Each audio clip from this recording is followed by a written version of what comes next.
One phrase that is used to describe a moment in the telling of a story or in working of a project or going through a process is simply referred to as the point of no return, which basically means that we have reached a certain point in which one can't turn back, or it would be very difficult or expensive or simply impossible. You have nowhere to go but forward because we have reached the point of no return. Well, in the Gospel of John, Jesus reaches a point of no return. And when is that? That is when he is sitting down with his disciples, having washed their feet, and he reveals to them that one of them is about to betray him. And in the Gospel reading for this Tuesday of Holy Week, Jesus is asked, "Who is it that will betray him?" And he responds, "It is the one to whom I hand the morsel after I have dipped it." So he dipped the morsel and took it and handed it to Judas, son of Simon the Iscariot. After Judas took the morsel, Satan entered him. So Jesus said to him, "What you are going to do, do quickly." So Judas took the morsel and left at once. It was night. And when he had left, Jesus said, "Now is the Son of Man glorified, and God will be glorified in him." It is at this point that Jesus acknowledges the point of no return. Now is the Son of Man glorified, and God is glorified in him.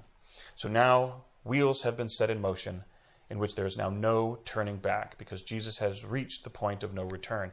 And from this point, he basically tells his disciples, "My children, I will be with you only a little longer." And he launches into his final discourse, in which we get some of the most memorable quotes in the teachings of Jesus in this portion of the Gospel of John. He goes forth to the Garden of Gethsemane, where he is arrested, and that ultimately leads to his glorification, as John presents it, in his crucifixion, and then leading, of course, into his resurrection. For us during this Holy Week, we hear this reading because, having gone through the season of Lent, we have reached a point of no return. Now we go forward to celebrate the resurrection of Christ on this Holy Week. So let these days be a time in which we psych ourselves up to participate in these highest holy days that we have led up to during these days of Lent. Hopefully we can look back on the season of Lent to our sacrifices, both individually and as a community of faith that we participated in together, and truly see with a sense of satisfaction our growth spiritually and as a community of faith, as disciples of Christ and a community of his disciples, and really look back at having had a good Lent.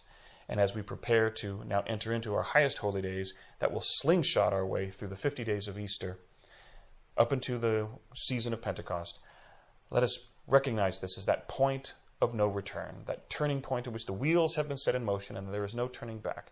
From here on, Jesus is going toward the cross and his glorification and resurrection. We are going from this point to the celebration of those great mysteries in the Easter Triduum and the 50 days of the Easter season. Let us truly give thanks to God for this season of Lent, which hopefully for us was a fruitful Lent, one in which we maintained the disciplines that we began, and we faithfully participated with the church in its observances. And we can look back with a kind of sense of grace and satisfaction that God gave us what we needed to have a truly fruitful Lent as we go forth to celebrate a truly joyful Easter Sunday and 50 days of the Easter season.